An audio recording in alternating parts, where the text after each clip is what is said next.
देखिए, इन सब बातों के बीच असल में प्लेन के साथ आखिर के 30 सेकंड में क्या हुआ होगा वो आपको आगे बताऊंगा। पहले आप इस बात को समझ लीजिए कि आखिर कोई प्लेन टेक ऑफ कैसे करता है, क्योंकि बहुत सारे लोगों को यह पता ही नहीं होगा कि टेक ऑफ होता कैसे है। कैसे टेक ऑफ करने से पहले, टेक ऑफ करने के दौरान जो एटीसी होता है, एयर ट्रैफिक कंट्रोलर, वो लगातार पायलट के संपर्क में रहता है भाई। वो खुद मतलब दोनों एक दूसरे से बात कर रहे होते हैं। ऐसा नहीं है कि गाड़ी लिया, धप से गाना बजाया, चल दिए गाड़ी चलाते हुए, किसी को पता नहीं है। एटीसी संपर्क में होता है पायलट के। एक पायलट नहीं होता, देखिए दो पायलट बैठे हैं, दोनों आपस में बात कर रहे होते हैं कि ये हो गया कि नहीं कंफर्म, ये हो गया कि नहीं कंफर्म, ओके टेक ऑफ। उसके बाद उड़ता है, उसमें भी लगातार एटीसी कमांड दे रहा होता है।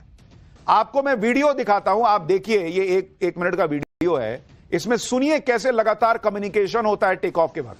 आपको पता चलेगा कि ऐसा नहीं है कि एक पायलट ने कुछ गलती कर दी और प्लेन धप से नीचे गिर जाएगा। देखिए कैसे पूरा सिस्टम काम करता है टेक ऑफ के समय। सुनिए। 47 kilo, the wind is 240 degrees, 20 knots, runway 31 left, clear for takeoff. I've got VFR traffic inbound to Yas. He'll be well clear from both runway center lines, 500 feet and below. Okay, let's go to the 47 kilo, we're clear from takeoff, thank you. Okay, so takeoff? Yes. Yeah, ready, so park and brake, off, take off. Tower South ADB6 request to change frequency 12195 ADB6. ADB6 contact 121.195. Man flex SRS runway, auto thrust, blue, Check. Trust set. check.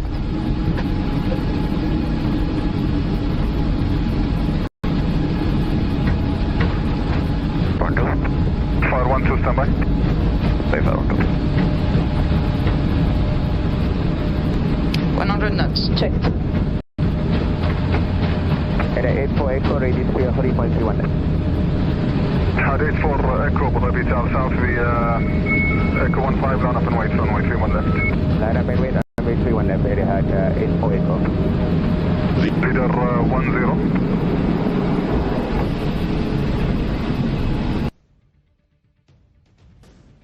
आप देख रहे हैं, ये video आपको इसलिए दिखाया क्योंकि जो लोग कभी कॉकपिट में बैठे नहीं है, पीछे बैठते हैं, उनको पता भी नहीं कि पायलट कैसे काम करता है, कॉकपिट में क्या होता है, वो भी ज्ञान दे रहे हैं कि पायलट ठीक नहीं रहा होगा, ये नहीं पता होगा, वो नहीं पता होगा।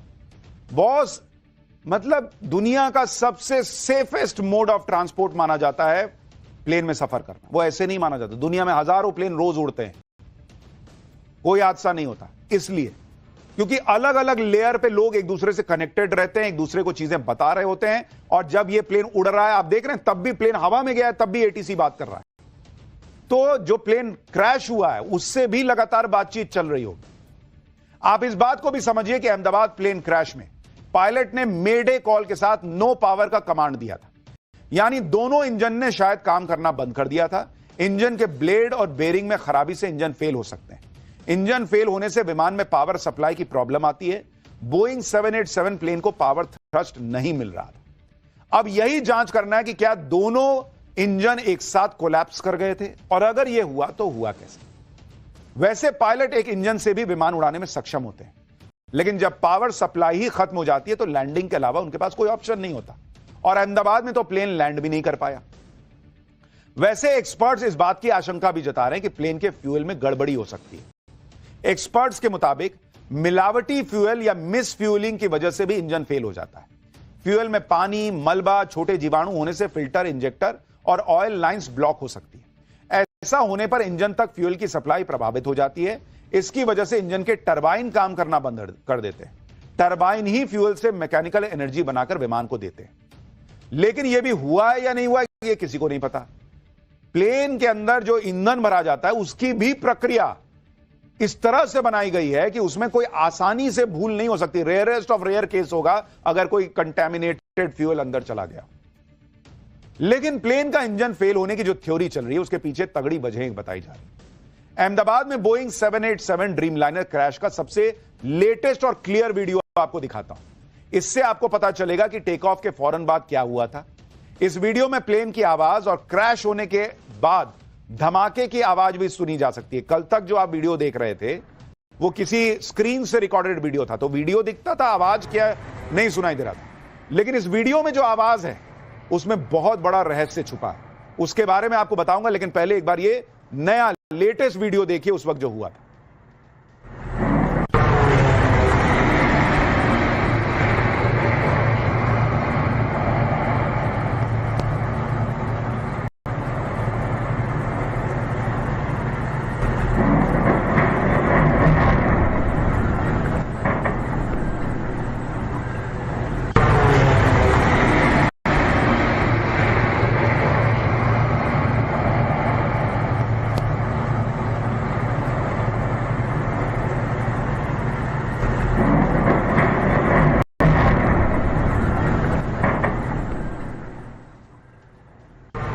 अब ये वीडियो कई एक्सपर्ट्स का कहना है कि बहुत अहम वीडियो है। इस वीडियो से प्लेन क्रैश की एक थ्योरी निकल के सामने आ रही है, आपको उसके बारे में बताऊंगा। पहले क्रैश से ठीक पहले प्लेन की एक आवाज जो आ रही है उसे गौर से सुनिए। इस आवाज को ध्यान से सुनिए क्योंकि इसमें कई सारे क्लू मिल सकते हैं, ऐसा एक्सपर्ट्स का दावा है। एक बार ये वीडियो फिर से देखिए और इसमें जब प्लेन क्रॉस होता है, धमाके के वक्त तक नहीं, जब प्लेन क्रॉस हो रहा है तब सुनिएगा एक बड़ी घों करके आवाज आ रही है। जैसा कई बार ड्रोन उड़ता है ना, तो बहुत तेजी से जब पंखा घूमता है कोई छोटा सा, तो आवाज आती है घों करके। उस तरह की एक घों करके आवाज आ रही है। जरा एक बार उसको सुनिए, फिर आपको बताता हूं ये आवाज क्या हो सकती है, एक्सपर्ट्स क्या कह रहे हैं।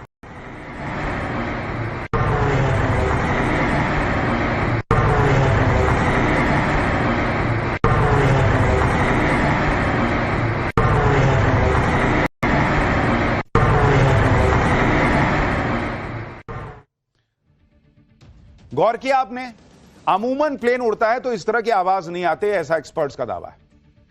क्रैश से पहले प्लेन की आवाज कुछ अलग सी थी, जो प्लेन की सामान्य आवाज जैसी नहीं थी। और यह आवाज क्यों आ रही थी उसके बारे में एविएशन एक्सपर्ट्स का दावा है कि शायद प्लेन का रैम एयर टरबाइन एक्टिवेट हो गया था। बोइंग ड्रीमलाइनर प्लेन में 2 इंजन लगे हुए थे। रैम एयर टरबाइन, जिसे रैट कहते हैं टेक्निकल टर्म में, इंजन फेल होने पर एक्टिव होता है। रैम एयर टरबाइन एक छोटा प्रोपेलर होता है जो प्लेन में को इमरजेंसी में पावर थ्रस्ट देता है। रैट एक्टिव होने का मतलब है कि दोनों इंजन फेल हो गए थे। इसी वजह से पायलट ने मेडे का सिग्नल दिया था। और जब ये रैट निकलता है तो इसी तरह की आवाज आती है। ये देखिए, जो आप पीछे देख रहे हैं, ये छोटा सा पंखा चक्रगिन्नी की तरह घूम रहा है, इसको कहते हैं रैट, रैम एयर टरबाइन। ये जब घूमता है तो वो जो घों आवाज आप सुन रहे थे उसी तरह की आवाज आती है। और यह सपोर्ट करता है जब दोनों इंजन फेल हो जाते हैं। अब एक्सपर्ट्स का कहना है कि वो जो वीडियो मैंने आपको अभी दिखाया उसमें जो घों आवाज आ रही है वो ये बताती है कि शायद रैट बाहर आ चुका था क्योंकि दोनों इंजन फेल हो गए थे। क्रैश से पहले प्लेन की आवाज जो आपने सुनी थी वो शायद इसी रैम एयर टरबाइन की थी। रैम एयर टरबाइन प्लेन के पिछले पहिए के पास लगा होता है और इस टरबाइन से प्लेन के इमरजेंसी में उसे एनर्जी दी जाती है। एविएशन एक्सपर्ट्स का कहना है कि रैम एयर टरबाइन के एक्टिव होने का मतलब है कि प्लेन का इंजन फेल हो चुका था, इंजन को पावर नहीं मिल पा रही थी। रैम एयर टरबाइन की मदद से पहले भी कई बार प्लेन की सुरक्षित लैंडिंग कराई जा चुकी है। कल क्यों नहीं हो पाई ये अलग प्रश्न है, लेकिन आप तस्वीर देखिए, ये जापान एयरलाइन का एक passenger plane ram air turbine की मदद से लैंड हो रहा है। लैंड होते समय आप इस प्लेन की भी आवाज सुनिए। जब आप इस वीडियो को देखेंगे और आवाज को सुनेंगे, जो आवाज आप इस वीडियो में सुनेंगे वही आवाज आपको लगेगा कि अहमदाबाद प्लेन क्रैश के पहले उस प्लेन से भी आ रही थी। जरा इसको सुनिए एक बार।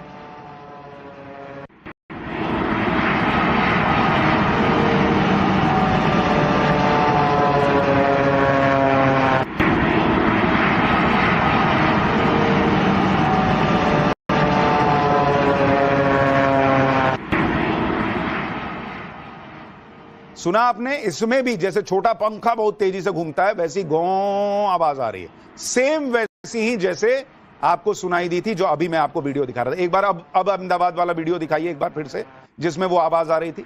फिर मैं आपको एक और वीडियो दिखाऊंगा। अब दोनों आवाज को मैच करके देखिए, जिससे आपको पता चलेगा कि वही आवाज जो अभी आपने इसमें सुनी वही आपको अहमदाबाद में भी सुनाई दे रही थी या उस हादसे के वक्त सुनाई दे रही थी या नहीं। एक बार सुनिए जरा उसको।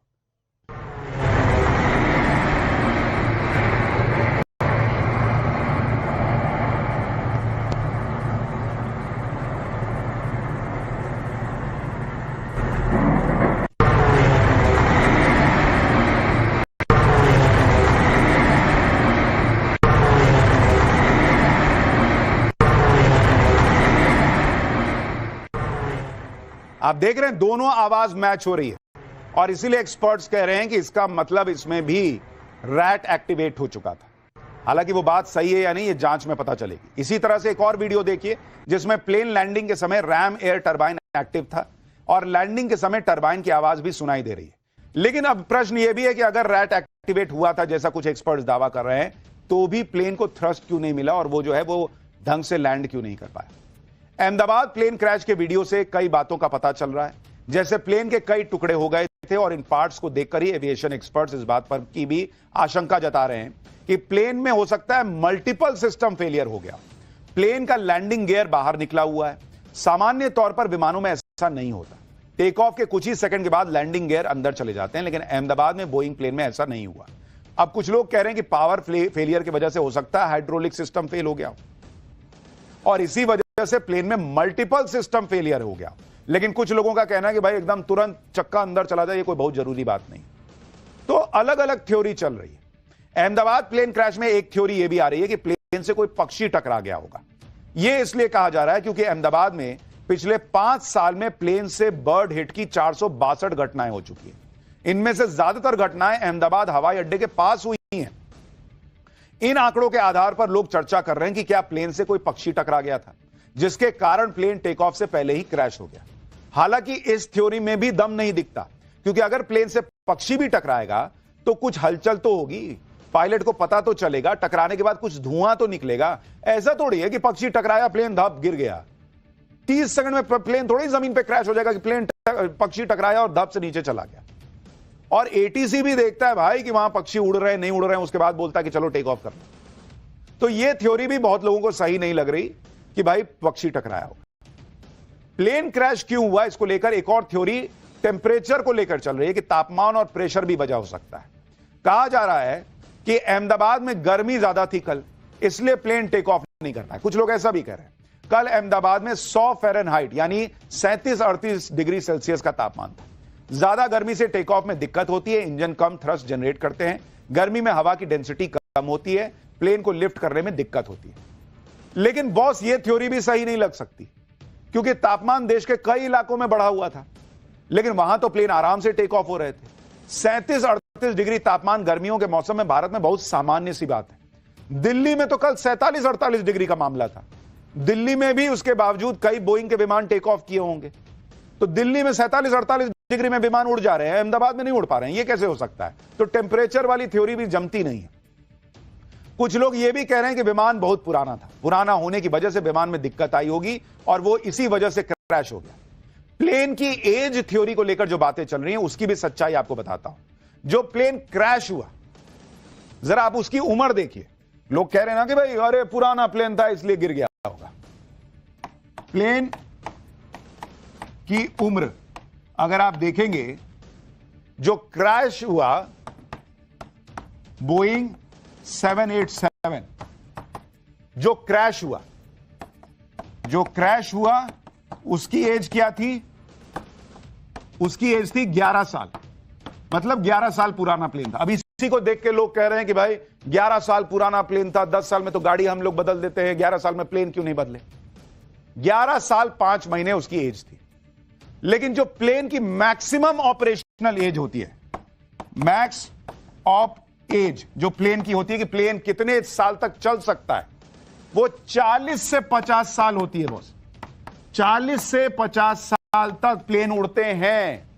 तो अगर आप 11 साल की उम्र का कोई प्लेन दिख रहे हैं, यानी उसने अपनी 25% का ही उम्र को पूरा किया है। यानी ये कोई बहुत पुराना विमान नहीं था, ऑलमोस्ट नया ही था। खाली नंबर से नहीं होता। अब आप कहिएगा कि कुत्ता जो है वो 12 साल में मान लीजिए मर जाता है, तो इंसान कैसे जिंदा? अरे भाई इंसान की उम्र अलग है, दूसरे की अलग है। प्लेन आपकी कोई कार नहीं है जो रगड़ कर चलाई जाए तो 5 साल में बहुत खराब हो जाती है, 10 साल में खटारा होने लगती है। ज्यादातर विमान कई साल तक चलते हैं। यह बात अलग है कि उनमें समय समय पर तकनीकी बदलाव किए जाते हैं। विमान महंगे भी आते हैं तो उनका रखरखाव भी उसी हिसाब से होता है। तो इसलिए विमान पुराना था, यह थ्योरी भी यहां पर खत्म हो जाती है कि भाई पुराना प्लेन था इसलिए क्रैश हो गया।